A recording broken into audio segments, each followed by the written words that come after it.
Hello, what is this we have here? It's a box of the new Magic the Gathering set, Dungeons and Dragons, Adventures in the Forgotten Realms. This is a crossover that's probably been coming ever since Wizards of the Coast bought the Dungeons and Dragons trademarks from TSR, who were the company who used to do Dungeons and Dragons back in the day, who originally invented the game, but who went bankrupt in large part because of shifts in the market caused by Magic the Gathering. And things have now come full circle, and Magic has released a Dungeons and Dragons set. This set has been quite controversial in terms of the reception it's been getting from various people. Some people are unhappy with the power level of the set, some people are unhappy with some of the different art styles. I have to be quite honest, I quite like it. I quite like a lot of the things, but that's maybe because I'm quite used to a lot of the old Dungeons and Dragons stuff. I think one of the problems the set perhaps has is it's impossible to please everyone. It's impossible to cover everything about Dungeons and Dragons in one set. And it's not even trying to do that. As the name tells you, this is Adventures in the Forgotten Realms. Forgotten Realms, for anyone who's unaware of it, is one of the settings for Dungeons and Dragons, one of the more popular ones, one of the more original ones. I think Greyhawk would be the other one from really back in the day. But Forgotten Realms is connected to a lot of popular Dungeons and Dragons properties. The Baldur's Gate games were set in the Forgotten Realms, Icewind Dale games, and a lot of the tie-in novels and associated stuff is set in the Forgotten Realms. So there's a lot of material there, but it's not the entirety of Dungeons and Dragons. So there will be some characters and concepts that aren't a part of this. So let's just open the box and see what we get.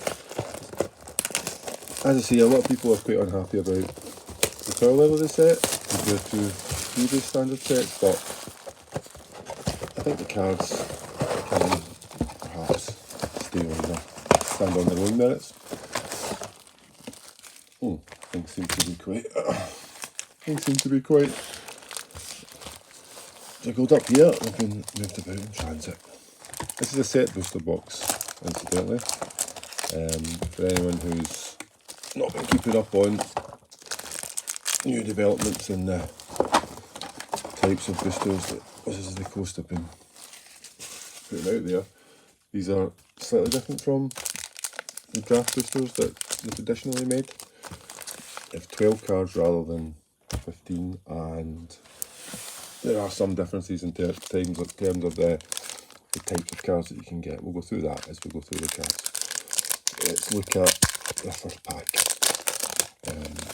One of the things about the set boosters is that you can get cards from what's called the list, which is a set of older cards, so we could possibly see something interesting. This is one of the art cards, which is something you get in the set boosters. Every booster has one of these art cards in it. This, if I'm not mistaken, is Xanathar, who is one of the quite a famous character in the Forgotten Realms, and he has his own card in this set. And you can see there, that's quite a nice piece of artwork there. These are the lands. Now, this is the lands.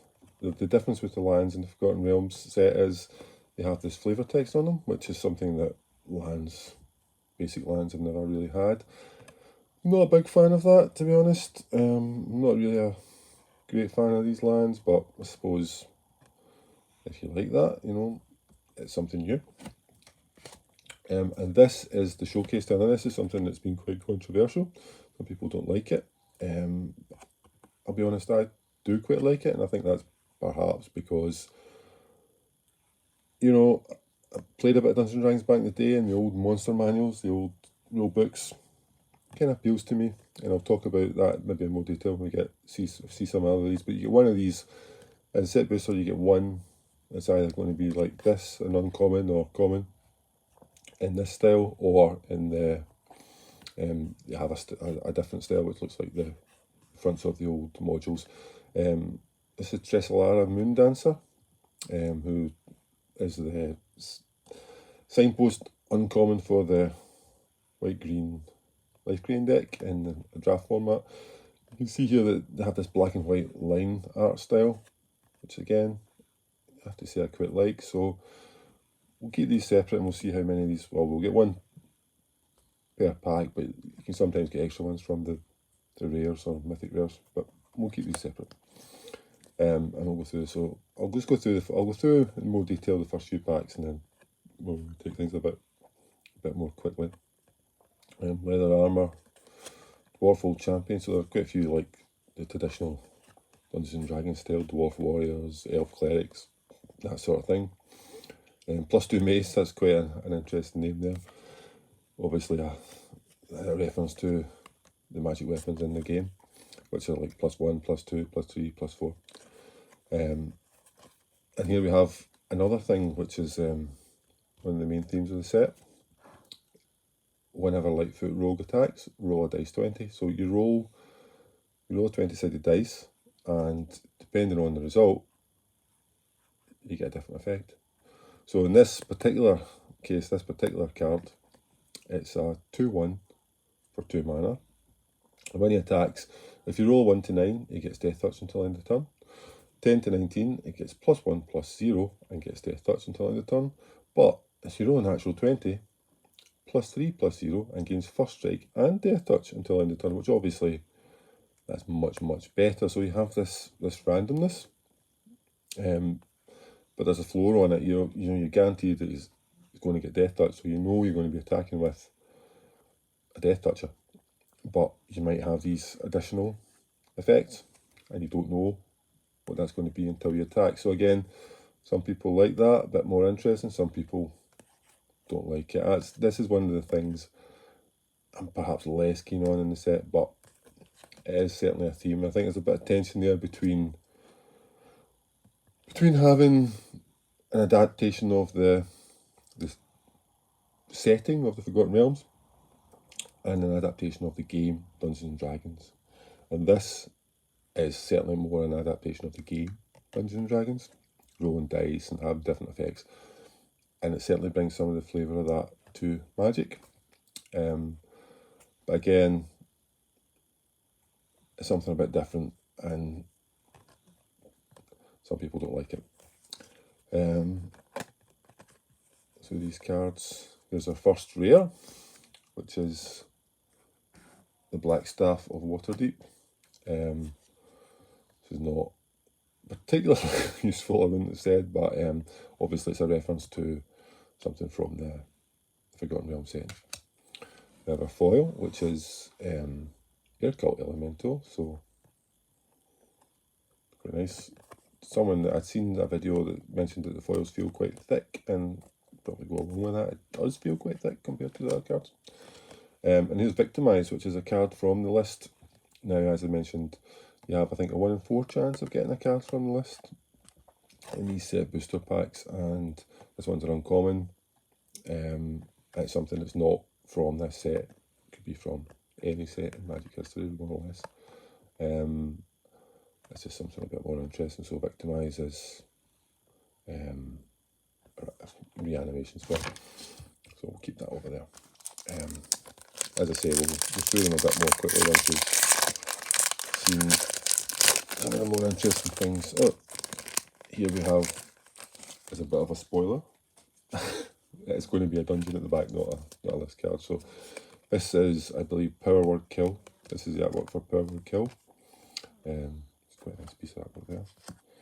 It's a foil mountain this time. Do look quite nice with the foil lands with the text, perhaps, but again, still not particularly my kind of thing. And this is the showcase card, another uncommon, Amapasha Runeseeker. This is there's an adventuring party that you see in the artwork for a lot of the cards. So there's a Dragonborn Paladin, there's this human wizard, a halfling, a gnome bard, and who's the final character in their party. When we come across the character, we'll probably remember. But these are characters from apparently some of the more modern D&D source books, and they've been given quite a lot of prominence in the set to kind of showcase the modern era of Dungeons and Dragons, to offset these showcase artworks and the old module artworks, which kind of hark back to the history. So there's a bit of tension there, and again, you can't please everyone with everything, but the danger is you spread yourself a bit too thin and try to cram too many things in the set.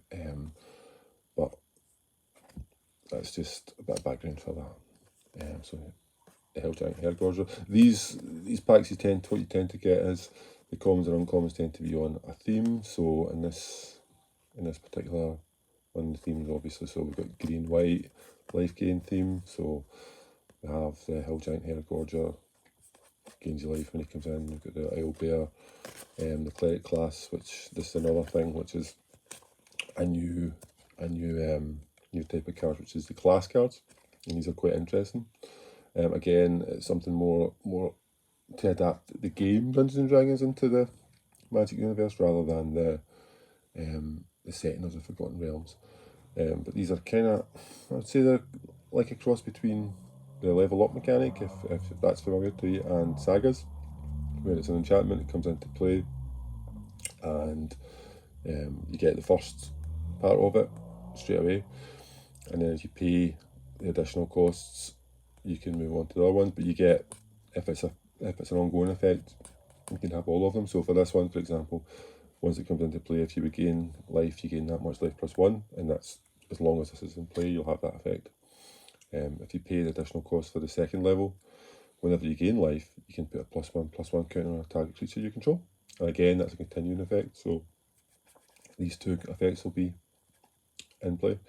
And then if you pay for you need to do them in order, and once you pay for the third, when it becomes level 3, you can bring a creature back from your graveyard to the battlefield and gain life equals to the toughness. So that they all kind of complement each other.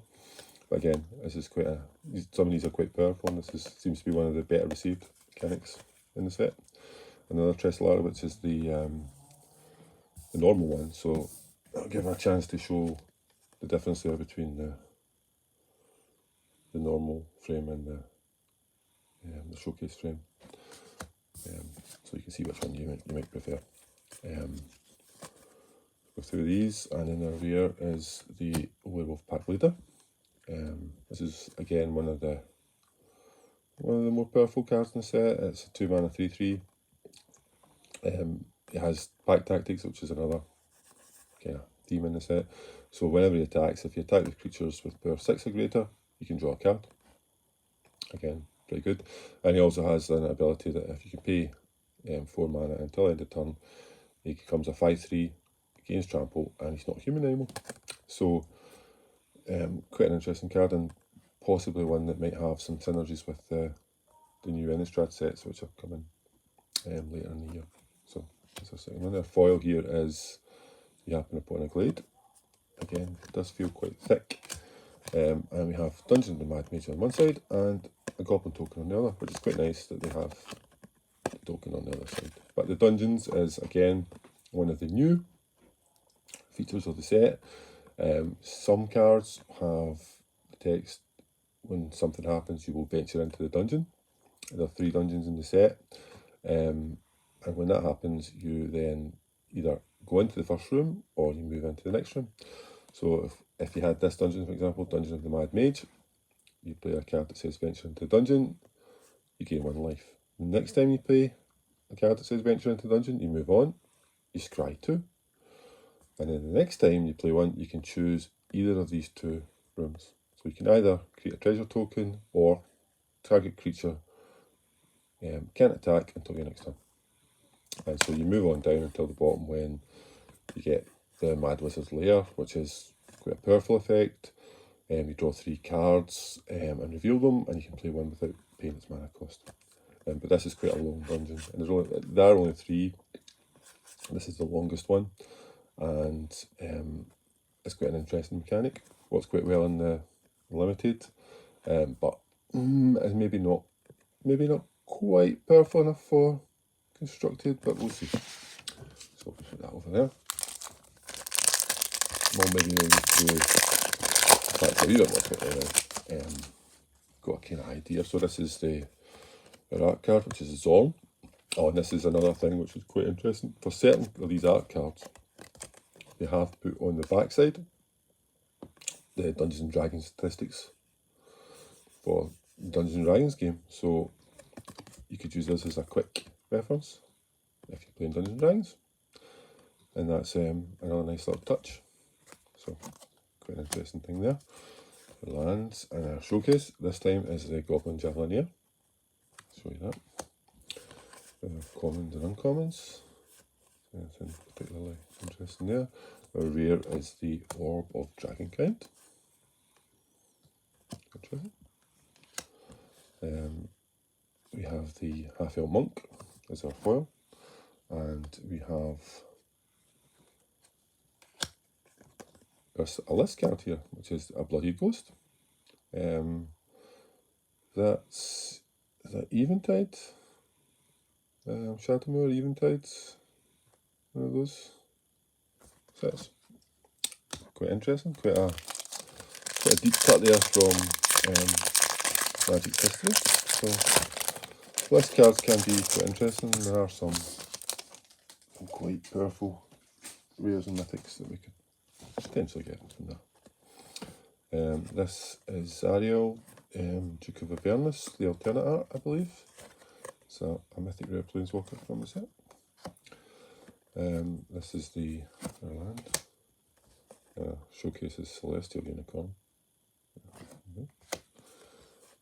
Commons and uncommons. And we have our rare is Varys, Silvery Moon Ranger. This is the final character from the party that I was talking about. So they have a half-elf ranger, a gnome, bard, dragonborn, paladin, and a human wizard. So this is another member of that party. Quite interesting. And here we have two rare pack. This is showcased Drizzt Do'Urden. Obviously, Drizzt is one of the most famous characters from Forgotten Realms setting, and a lot of people were very interested to see how he would be translated into Magic terms, and a lot of people were not particularly happy that he's not some super powerful, but it's an interesting effect. He has a 3/3 double strike. When he comes into play, he has a kind of panther that goes around with him. I believe, did he have a wee figurine that he used to create the panther or something in the books? It's a long time since I ever knew about Drizzt Do'Urden, so possibly that's wrong. But you get it's a 4/1, green cat creature token with trample, so 2 creatures for the price of 1. And whenever any creature dies, if it had power greater than his power, he gets a number of +1/+1 counters equal to the difference. So if a 5/5 dies, for example, he would get 2 counters, and he'd become a 5/5. And then he would need something with 6 or more power after that to die to get more. So and remember, he does have double strike, so he can go out of hand quite quickly. And for commander or just for casual play, I think that's fine. I think you can have a lot of fun with that card. Here we have a foil showcase, which is nice. Ginny Windsor. So I had to stop filming for a bit there. This is the foil Ginny Windsor. It's quite nice the way they've done that with the foil in there. It's just the background that's foiled, the coloured background there. It makes the art pop quite nice. And we have a rare list card. It is Haunted Plate Mail from M14. Quite a nice piece of Magic's history there, but not a particularly exciting card. We'll put these in place, and we'll get another pack. As I say, we'll maybe try and go through these a bit quicker. Here we have another, it's the same Dungeon of the Mad Mage again. So, nice art card there of a Beholder. And again, this is one of the ones with the text on the back with the stats for the Beholder and Dungeons and Dragons. Quite a nice touch. The land cards. Showcase card this time is the Underdark Basilisk. We have a commons and uncommons.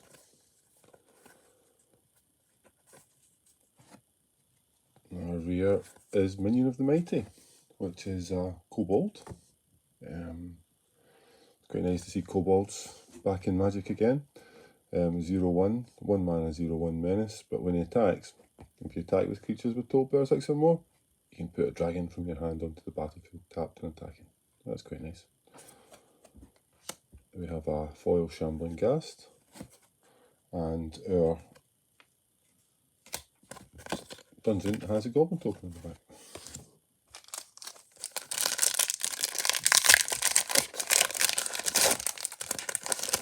Quite a variety of cards so far. I'll hide that there.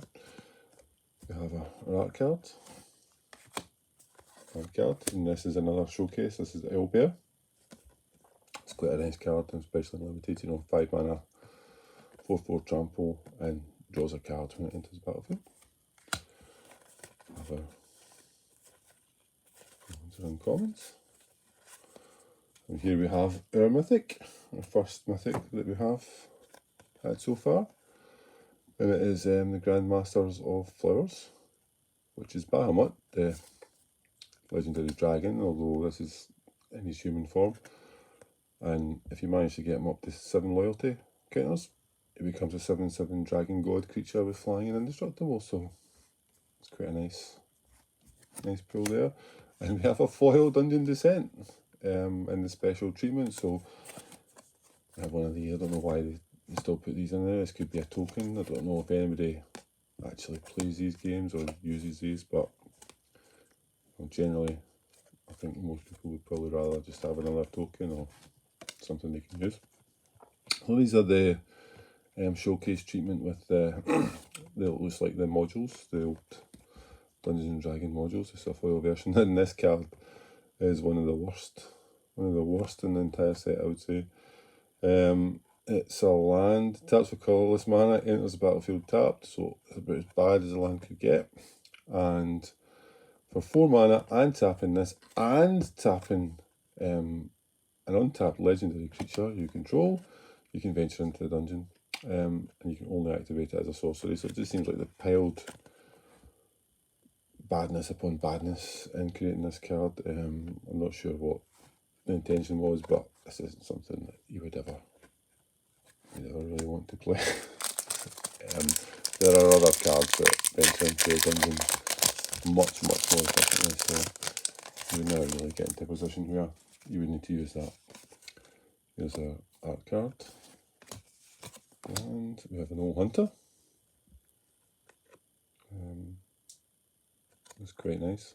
This is something that's quite interesting. Is the art on the Old Hunter is Russ Nicholson, who you may be aware of. He's an artist from the UK, and probably most people may know him for this, Warlock of Firetop Mountain. This is something that was part of my childhood, perhaps part of a lot of people's childhood, and Russ Nicholson did the artwork for the original Final Fantasy books, and particularly most famously this one, the Warlock of Firetop Mountain. You can see that black and white line art style, quite distinctive, and he does some of the artwork for this set, for the showcase cards, and that's something I've been kind of hoping to find. So you see that if you're of a similar age to myself and you grew up with Final Fantasy, Dungeons and Dragons, that kind of thing, this will probably mean quite a lot to you. So it's quite interesting. It's quite nice to see that. The Valorsinger, Goblin Javelineer.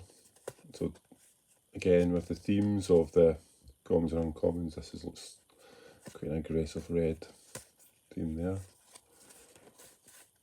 This here is a Displacer Beast.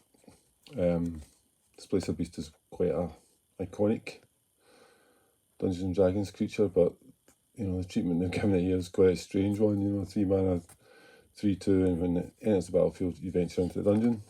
A lot of the dungeon venturing cards tend to be adventurers and heroes, I don't quite know what a Displacer Beast is doing venturing into the dungeon. And its displacement ability is you can bounce it back to your hand. If you're aware of what a Displacer Beast actually does, as you can see from the picture, it's like a big black panther cat with 2 tentacles coming out its back, and its power is that it's never where you think it is, as the flavour text would suggest. It's always projecting an image of itself, 3 feet to the left, 2 feet behind, whatever. So it makes it hard to hit. Now you think in magic terms that would be some kind of ability that's hexproof or whatever, but they've gone with this, which seems a bit strange.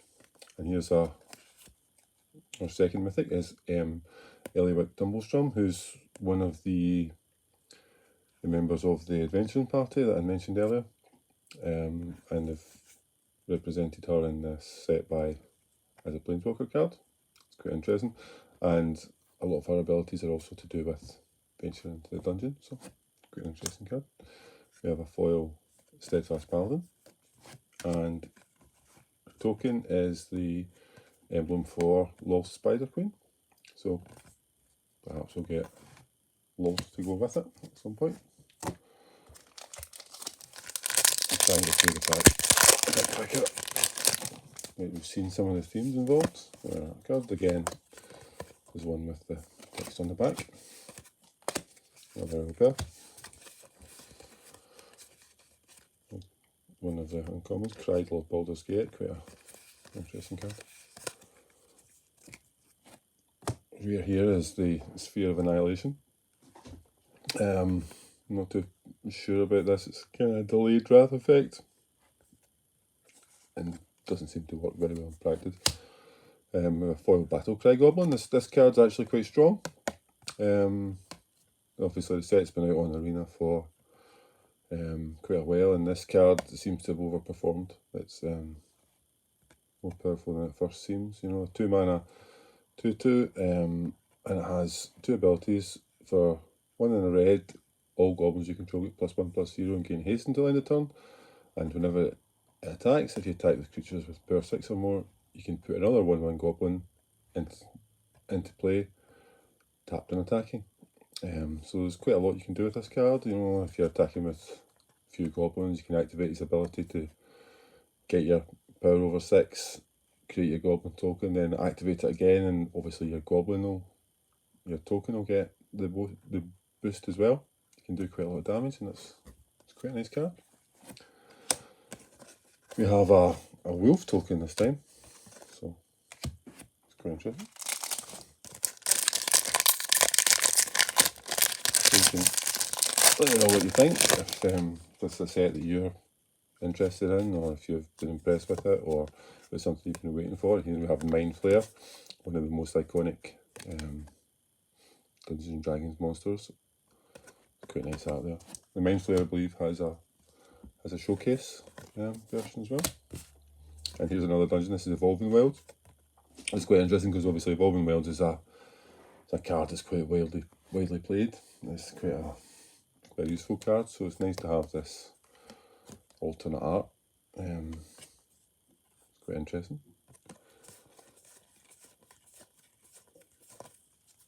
Another one of the most uncommons. And our rear is Dragon Turtle.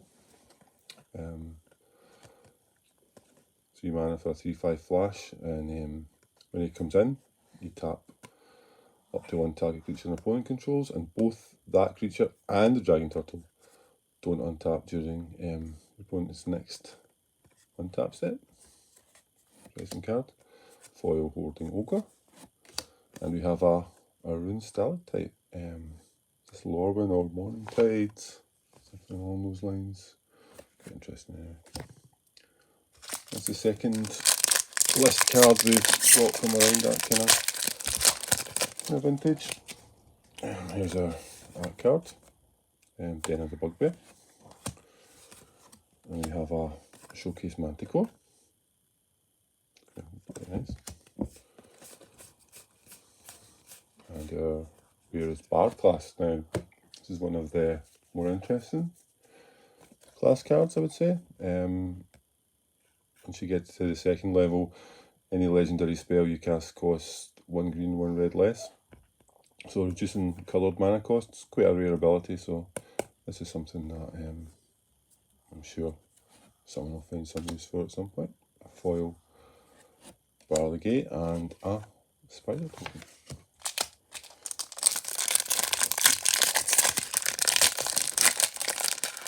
Quite interesting so far. Quite a interesting set. This I think is the alternate art for the blue dragon. It's quite nice on the art side. We have a showcase Arborea Pegasus. And our rare True Polymorph. I don't know exactly what the intention behind this card is. 6 mana for an instant, and target artifact or creature becomes a copy of another target artifact or creature. I don't know. Just seems a bit.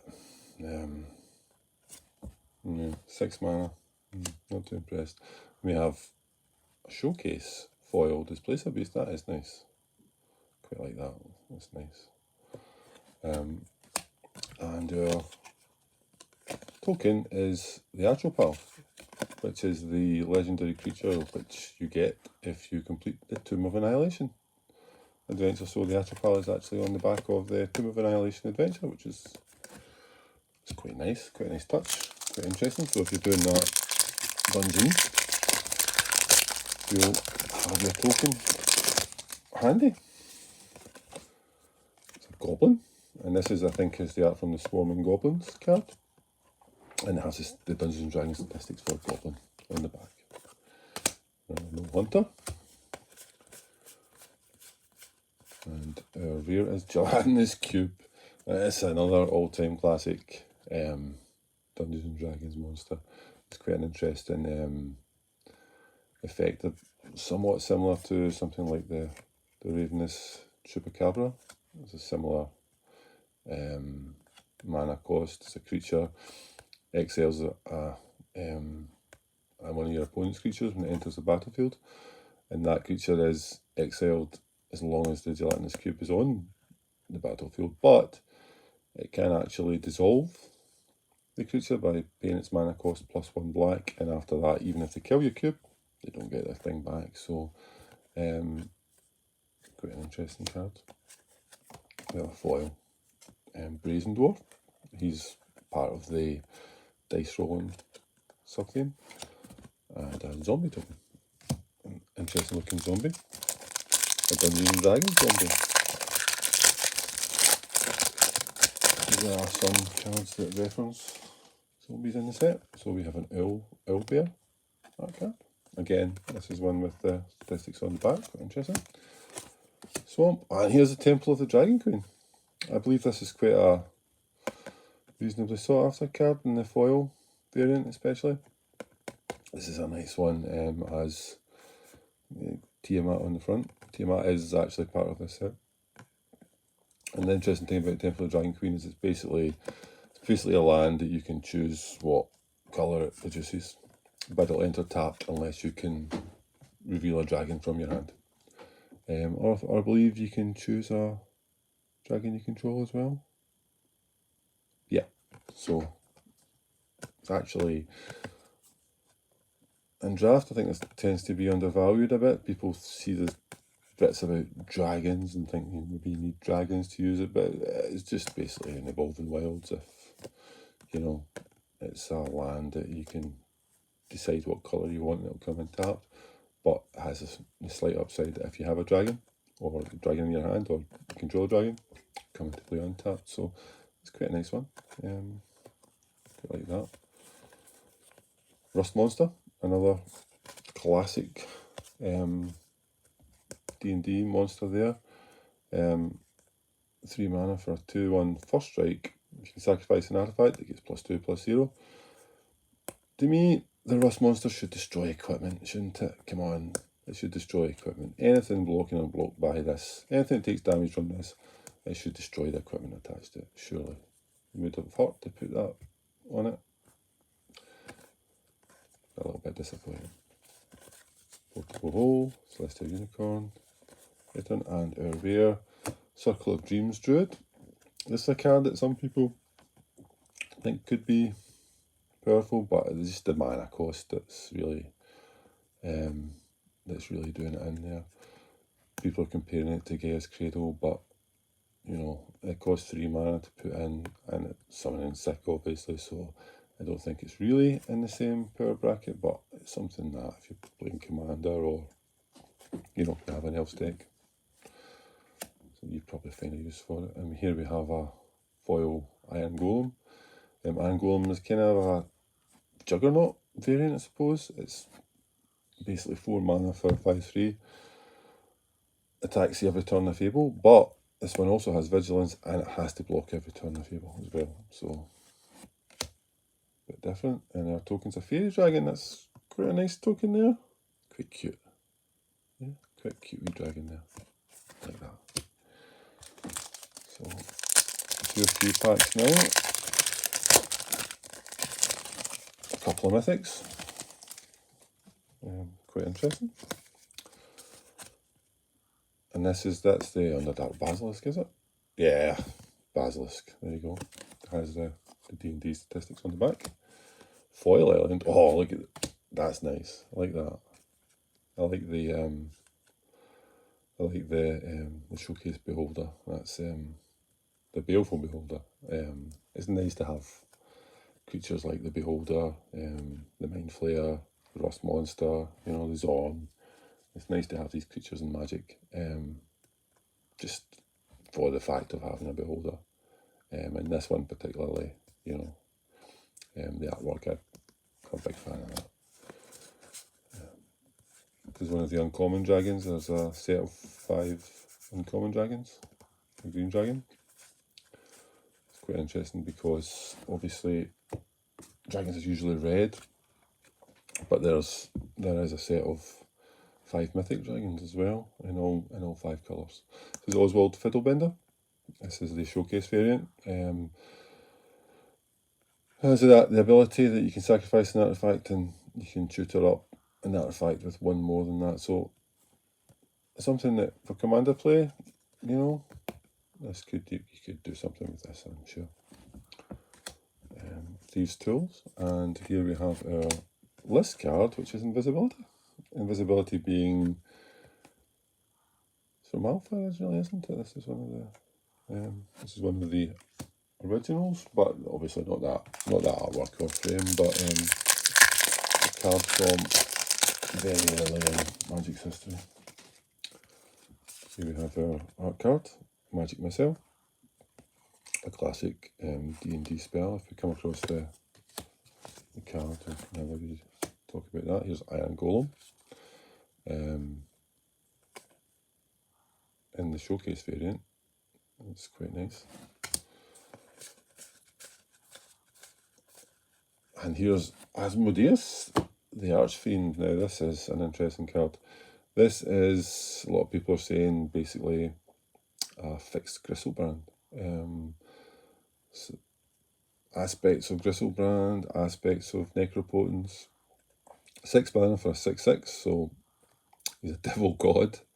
It's quite an interesting creature type there. If you would draw a card, instead you exile the top card of your library face down. So you don't draw a card, basically. And you can pay 3 black and draw 7 cards, but obviously you just exile them face down. But you can also pay 1 black to return all the cards that Asmodeus has exiled to your hand and pay that much life. So you could pay 7 life, total of 4 mana, and draw 7 cards. Now obviously there's some tricks you can do with this. You could pay your 3 black mana, and while this is still on the stack, you could sacrifice Asmodeus and you would just draw 7 cards. Or you might be quite happy to pay a lot of life to draw a lot of cards. But obviously the fact that you're paying mana as well as life makes it, I think, a bit less powerful than Griselbrand. But still, this is quite an interesting card and a nice pickup. We also have a Forsworn Paladin. There's 2 rare pack. Foil Scion of Stygia. It's quite nice. Again, this is one with the die rolling mechanic and his abilities. A lot of the creatures you'll notice have their abilities have a little line of text with some D&D type a name. So the name of his effect is Cone of Cold, which of course is a famous spell from D&D, and just to give them a little additional bit of D&D style flavour. And we have also the Atropal Tomb of Annihilation. Really getting through the box now. Quite a few nice pickups there that I'm quite happy with. Here's we have our signed cards. We usually get, I think, one of these in the box. Usually, I would say. This is Veteran Dungeoneer as our signed card. Here's a Showcase Cridle of Baldur's Gate. Quite like that, that's quite nice. There's a Mimic, another classic D&D creature. This is the way they've done them. So basically it's 2 mana and it's a treasure. It is a treasure token, but you can also pay additional 2 mana and he becomes a 3/3 creature. And our rare is the Lair of the Hydra, which is one of the set of lands. So there's a set of 5 rare creature lands in this set. And the interesting thing about them is that firstly they tap for coloured mana, and secondly potentially come into play untapped. So creature lands that tap for coloured mana and come into play untapped, relatively unusual. So these, I think, could be some of the better cards in the set, certainly. Some of the more useful ones. This one is quite scalable as well, because you can pay 1 green and X, and it becomes an XX. So that's quite interesting. A foil Evolving Wild, yeah. And a Calming Lycid, which is a very this is going way back, isn't it? Old frame card. And the Lycids had this weird ability where they became creatures and enchantments and things. This is our list card, so it's quite interesting. Quite a few list cards. I'll go back through them once we've been through the whole box. Our art card here is the Half-Elf Monk, I think. Quite interesting. Another Showcase Manticore. Let's see what our rare is. It is the Wizard's Spellbook. It's quite an interesting one. Obviously has quite a high mana cost, but if you can get this rolling, it starts exiling sorcery cards, instant sorcery cards from the graveyard, and then ideally you want to roll with 20 and cast all the spells at once. But again, it's one of the die rolling mechanics. Underdark Basilisk, foil Underdark Basilisk, and we have our list card here is a Guttural Response. That's quite a nice card, Guttural Response. Red or a green, and it counters target blue instant spell. So, if you have a commander deck, you're not playing blue, you can use this to protect your stuff from counter spells. Quite an unusual effect. Here we have, this is the first one of the art cards I think that we've seen. It's the showcase art, so they do have art cards with the showcase art, and that's quite unusual. Something a bit different. Quite like that. And here's Cloistered Gargoyle. This is again Russ Nicholson. I like that. I do like that artwork there. I don't know if you can see that. Yeah, to me that's something I would like. I quite like that. Again, some people don't like the style, which is fine, But it's nice that Magic's doing these kind of things where they have the different art styles in the different showcase. The Zendikar Rising had the kind of very painterly look. The Strixhaven had the Mystical Archives, which were quite different. Kaldheim had quite a unique look. So it's nice to see. It's nice to see them experimenting with different art styles while still having the general art style for most cards. This is the regular frame Drizzt Do'Urden, and also we have here the Eye of Vecna, 2 rare pack, Eye of Vecna is part of a set, so you have the Eye of Vecna and the Hand of Vecna, and these were artifacts from Dungeons and Dragons from back in the day. I think the flavour was that these were the remnants of the legendary Vecna, and in this set they have you have the eye, you have the hand, and you have the book of darkness. And if you have all three in at the same time, you can sacrifice them and you get Vecna. You can create Vecna as an 8/8 indestructible god token that has all their abilities. If you're interested in fantasy literature at all, you would probably know that the hand and eye of Vecna are basically lifted from Michael Moorcock's Eternal Champion, from the Corum stories, where Corum was a legendary hero who had who lost an eye and a hand, and he replaced them with the eye and the hand of two gods. The eye of Rin and the hand of Quill, I believe. And when Dungeons and Dragons was originally being created, obviously they liberally borrowed from a lot of literature, a lot of legend, and these Hand and Eye of Vecna are quite clearly heavily influenced by Moorcock, I would say. But yeah, it's quite nice. Foil Faraday, Devil's Chosen. Again, this is part of the die rolling mechanic, which is quite apt because our list card is Cracked Thumb, a legendary artifact which is to do with flipping coins. So the randomness aspect is there. So Cracked Thumb, quite interesting. If you flip a coin instead, flip 2 coins and ignore one. So this is something that people would seek out for their coin flip commander decks. So that's quite a nice pickup. A legendary artifact in the list slot. So quite a few list cards. Quite interesting one. So that card. Another Evolving Wilds with the special showcase. Yeah. And our rare this time is Ranger Class. Now Ranger Class is, I believe, one of the stronger classes. It's just very mana efficient. You know, you'd be 2 mana, and your first ability there, it creates a 2/2 green wolf token. So it's basically just a bear. You pay 2 mana, you get a 2/2, and then you can pay 2 additional mana, and whenever you attack, you can put a +1/+1 counter on target attacking creature. So turn 2, play this, get your wolf. Turn 3, up it to level 2, attack with your wolf, get a counter. It's a 3/3, and then you can pay 4, and you can look at the top card of your library anytime, and you can play creature cards from the top of your library, which is obviously a very strong ability. So this is one of the better cards in the set, and a nice pickup.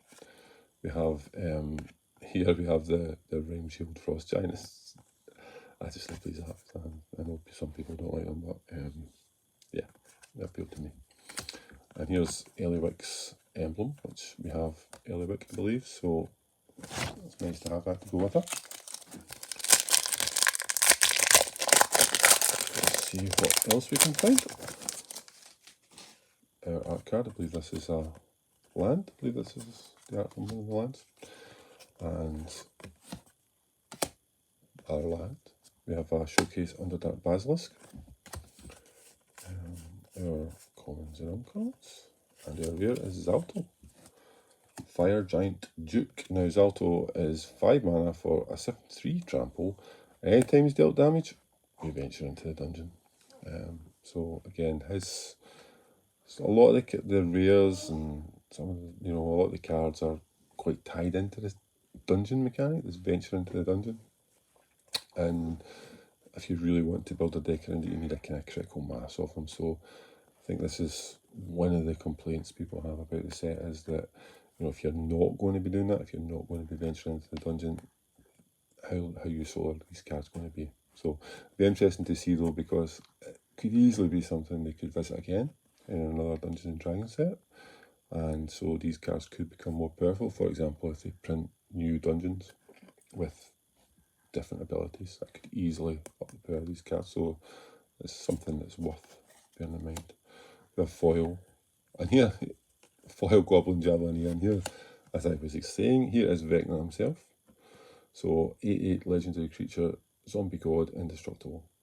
And I believe that the cards that you have to sacrifice to obtain Vecna actually specify that he has the abilities of all those cards as well. So, you know, you can pay 2 life to draw a card, and, you know, he gets +X at the start of combat, which is how many cards you have in your hand and so on. So it's nice to have the Vecna token there. Happy with the way we've gone so far, the character build. And this is one of the showcase art cards. Quite nice. Here's Barrowin of Clan Under, who's one of the characters from the Forgotten Realms set. One of the card again, which is quite tied into the venturing mechanic, but this is part of you know, you can make a black-white deck which revolves around that mechanic, and this would be one of your kind of key cards in that. Again, some nice nice artwork there. Russ Nicholson artwork. And our rare this time is Icing Death, Frost Tyrant. This is, as I was saying, there's a set of mythic dragons, and this is the white one. And quite, you know, it's quite a nice card. You know, 4 mana for a 4/3 flying vigilance, and when he dies, you create Icing Death Frost Tongue, a legendary white equipment artifact token with enchanted creature gets +2/+0, and whenever it attacks, tap attacking creature defending player controls. So 4 mana for a 4/3 flying vigilance, but if it dies, you get a little bit of extra value that you get an equipment left behind. So that's quite nice. Foil Cradle of Baldur's Gate, and a Devil token. When it dies, deals 1 damage to any target. So one of the weird things about Dungeons and Dragons setting is you have this kind of split between demons and devils, which is quite different to what you see in Magic generally. In Magic generally, most like Asmodeus would be a demon, but in Dungeons and Dragons he's a devil. And what would be a demon in Magic? A scheming, conniving, you know, wants to buy people's souls, would be a devil in Dungeons and Dragons, but in Magic that would be a demon. Whereas in Magic, like, you know, a chaotic, crazy, you know, does damage to everybody, is more likely to be a devil. But in Dungeons and Dragons, that would be a demon. So they have followed the Dungeons and Dragons reasoning when creating this set. Obviously, it's a Dungeons and Dragons set. So there are some creatures in the set which would normally be a demon, but they're devils because it's Dungeons and Dragons. And our rare this time is Flame Skull. It's a mythic. Quite an interesting creature, you know. Sorry, I had to stop filming there, but our mythic here is Flame Skull, a flying skeleton. Well, it's basically a skull. It's quite a nice pickup. Our foil, Contact Other Play, and another cute little fairy dragon. And I do like that fairy dragon token. It's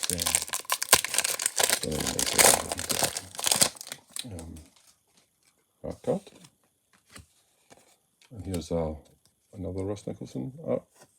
It's the Showcase Bruenor Battlehammer. Bruenor is one of the characters from the Icewind Dale novels, I think.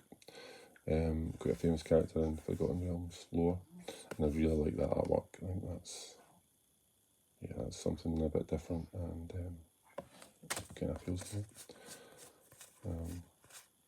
There's Magic Missile there. Obviously that's one of the most famous magic spells in Dungeons and Dragons. classic spells that first level mages tend to have, and it's quite an interesting one. It can't be countered and it does 3 damage divided any way you choose, so it's quite an interesting one. And our mythic this time is Mordenkainen. Now Mordenkainen is again quite a famous character from Dungeons & Dragons from the very early days. A lot of the spells in the first edition books were Mordenkainen's this and Mordenkainen's that. So he creates a illusory dog token, and this is Mordenkainen's Faithful Hound is one of the spells. I believe he was a player character of one of the original creators of Dungeons & Dragons. So that's a nice one to get. A mythic rare planeswalker. You see a pair of goblins as our foil, and we have a spider token. So we've had quite a few mythic rares, quite a few rares. Oh, that's nice. I like that. I do like that. The Showcase Beholder artwork on an art card. That's nice. And that's a classic Dungeons & Dragons style artwork. And here we have the mythic. Not the mythic. The mimic. The mimic with the Showcase artwork. That's quite humorous. The way they've done that. And our rare Delina Wild Mage. This is one of the more interesting implementations of the dice rolling mechanic. When she attacks, you can choose a creature and roll a 20-sided dice. And if you roll 1 to 14, you copy it. But if you roll 15 to 20, you copy it and roll again.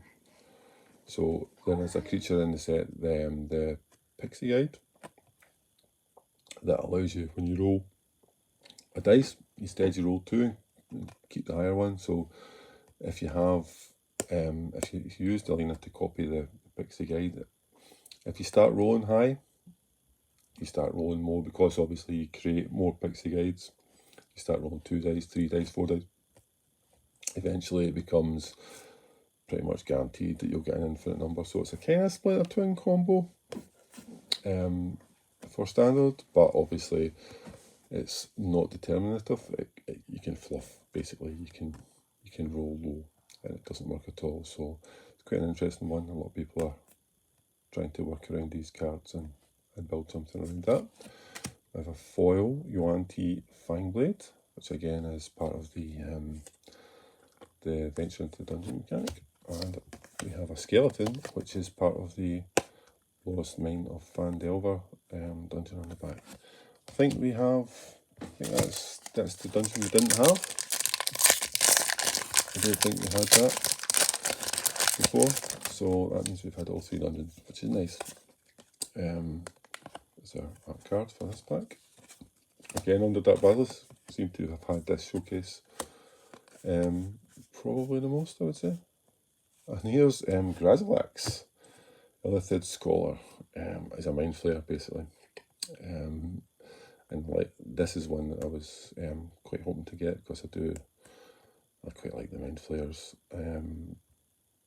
It's quite a classic Dungeons & Dragons monster.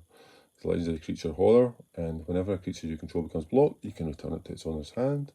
And whenever one or more creatures you control deals damage to a player, draw a card. So you can attack with relative impunity. If your opponent blocks any of your creatures, they're going to die. You can bring them back to your hand. If anything gets through, you'll draw a card. So quite an interesting character to build around.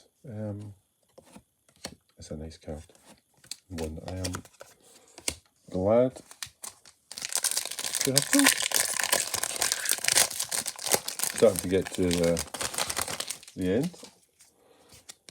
Our art card, I believe this is the Blink Dog, which is another S, yep. And it has the stats on the back to prove it. Another kind of classic Dungeons & Dragons again, another Underdark Basilisk. So this is the thing when, because you're guaranteed one of these cards in each pack, and there only are a certain amount to choose from, the more common ones, you're going to get quite a lot of them. And that's just an aspect of the way it is. This is another one of the lands I was talking about, the Hive of the Eye Tyrant. This one becomes a 3/3 Beholder with Menace. Again, I think these will be some of the more useful cards out of the set. Foil Delver's Torch and pure advertising, which not the most interesting thing. You know, I think people who are buying booster boxes of Magic cards, probably know what Magic's all about. So, art card. This is the True Polymorph, I believe. Elbia as our showcase, with 2 commons and our uncommons, and Volo, Guide to Monsters. This is again one of the more interesting cards in the set. Volo, whenever you cast a creature, if it doesn't share a creature type with any other creatures you control, or a creature card in your graveyard, you copy it, so you get 2. So for Commander, this is ideal. You know, this is something you could really build around, and it's one of the more interesting cards in the set. So I'm quite happy to have got that one. And we have a foil rare, Yuan Ti Malizal, and this is part of the this is one of the venturing cards. It can't be blocked as long as it's attacking alone, and when it does damage to your opponent, you venture into the dungeon. So as long as you just keep attacking with this guy himself, he can't be blocked, and you'll venture into the dungeon every turn. So quite a nice one there. And we have a treasure token. Seem to get these in every set now because treasure is such an evergreen mechanic that they're pushing in every set. But it's nice, quite like the Dungeons and Dragons traditional treasure chest look. And obviously that the treasure is one of the themes that is quite heavily part of the set. This up leaves a purple worm. Yeah, purple worm. There you go. That's our art card. And here we have, this is the first of the full art ones that we've seen, is a red dragon. And look at that, that's lovely. It's only uncommon, but it's very nice. Lovely artwork there. It's quite a nice card to get. And we have another Ranger class. That's quite a nice pickup. And Nadar, the Selfless Paladin, who's part of the adventuring party that's on quite a lot of the cards that I was mentioning. And he again is one of the more powerful dungeon venturing cards. He ventures when he comes into play, and he ventures every time he attacks. And as long as you've completed the dungeon, he gives all your creatures +1/+1. So quite glad to get Nadar. And our list card is a Lashweed Lurker, which is a Eldrazi. An interesting card to get. I wouldn't imagine you get any more list cards, but our card. And we have a Celestial Unicorn as our showcase. There's the Pixie Guide I was talking about that combos with the Wild Mage. There's Bruenor, Battlehammer, and the regular art. Our rear is Oswald Fiddlebender. I think we had showcase Oswald earlier. This is the regular one. And we also have a 3 rare pack here. And a treasure token. We have True Polymorph foil. And we have Meteor Swarm, which is another classic D&D spell. And Oswald Fiddlebender, who we had Oswald Fiddlebender the showcase earlier. And we have Oswald Fiddlebender in the regular edition as well. Okay. This is our last pack. Oh, and we have another of the signed gold stamped cards. This one is Hall of Storm Giants. Nice. A foil element. We have a showcase as Realmshield Frost Giant. Let's see what we get for the Hand of Vecna. So there you go. We have the Hand of Vecna and Eye of Vecna. And we have a foil Mimic. Very nice. And a move token. So I'll go back through the rares and the mythics, and we can have a wee look and see what we got in the box. So go through the more interesting cards. Go through the showcase cards first. We had 3 of the foil showcase. All blue for some reason. I do quite like the way the foil effect is done on the showcase cards. It's quite nice. We had 2 of the rare showcase cards, Drizzt Do'Urden and Oswald Fiddlebender. We only got 1 of the full art cards, an uncommon Red Dragon. We got 5 mythic cards, including 3 planeswalkers, which is quite interesting.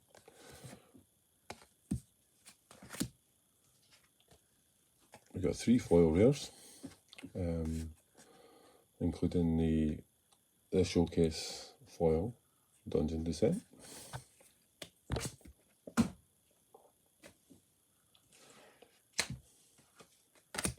We have 28 regular rares.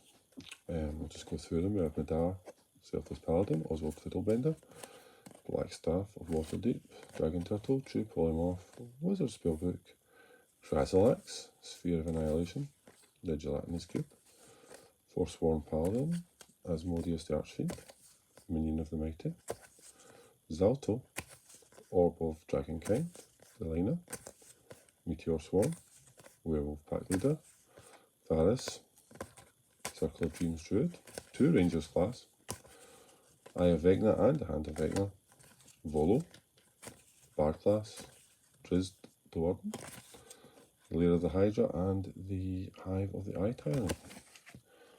And the last thing I'll just quickly go over is the list cards that we got. Managed to get a total of 9 of the list cards, including 2 rares, Haunted Plate Mail and Krark's Thumb. Also got Guttural Response, Lashwood Lurker, Calming Lycid, Invisibility, Rune Stalactite, Bloodied Ghost, and Victimize. So that's the contents of our box, and you can leave a comment below if you think that was interesting, or if it's a set that you're interested in, or if it's a set you're not interested in, or if you're disappointed in it. But as far as I can see, the flavour of the Dungeons & Dragons set, I think they've done very well with it. Power levels may be a bit lower than the last few sets. It might not be a bad thing. I think some of the cards printed recently have maybe been a wee bit overpowered, but for casual play, casual commander play, I think there's a lot to like about this set, and I'm sure a lot of people will find something to like about it. So let me know what you think. Thanks for watching.